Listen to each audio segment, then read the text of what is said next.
In today's golden age of television, Hollywood's best and brightest have their pick of compelling projects across a medium where story and character are king. That's what was so breathtaking about it.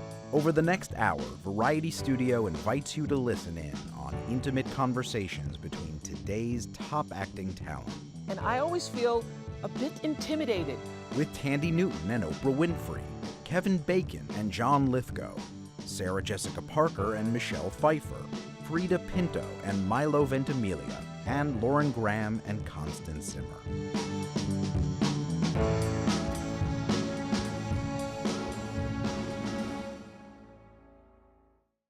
Welcome to Variety Studio, Actors on Actors. I'm Andrew Wallenstein.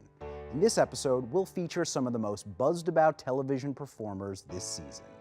First, humanitarians Thandie Newton and Oprah Winfrey embody characters who can be understood as extensions of the actress's real-life activism.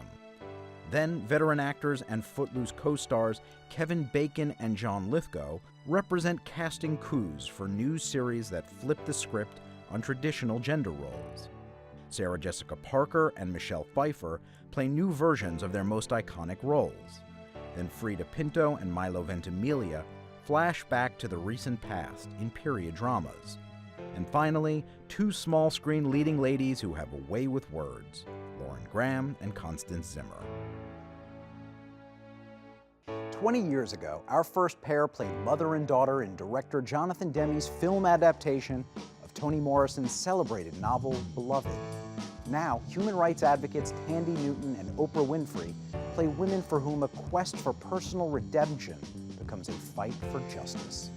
British actress Thandie Newton is gripping as an android with revolutionary ambitions on the series Westworld, a deeply serialized sci-fi brain teaser. Are you sure you're gonna be okay? Oh, Felix.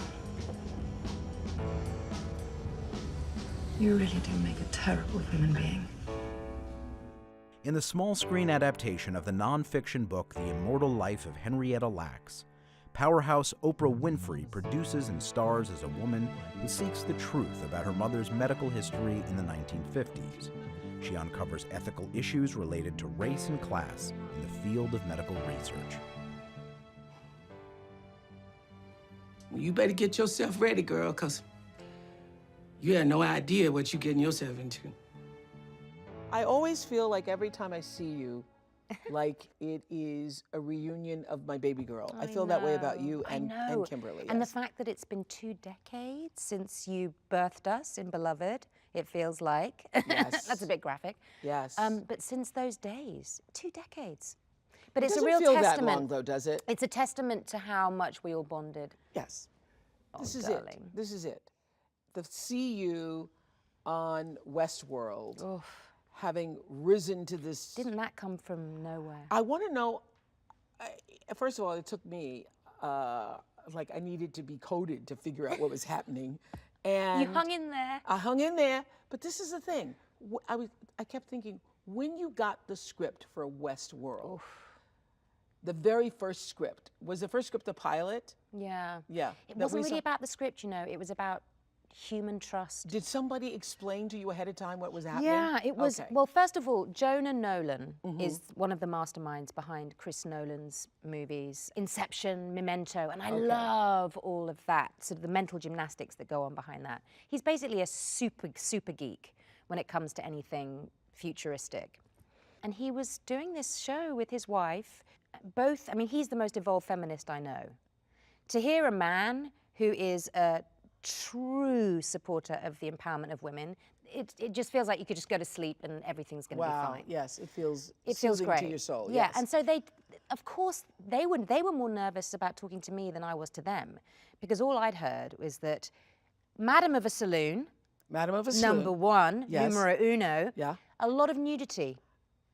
And A I lot of and I just thought, nudity. well, obviously, Madam of a Saloon, the nudity must be sexual. So right there, I'm like, we'll talk, Yes. but that'll be the end of that.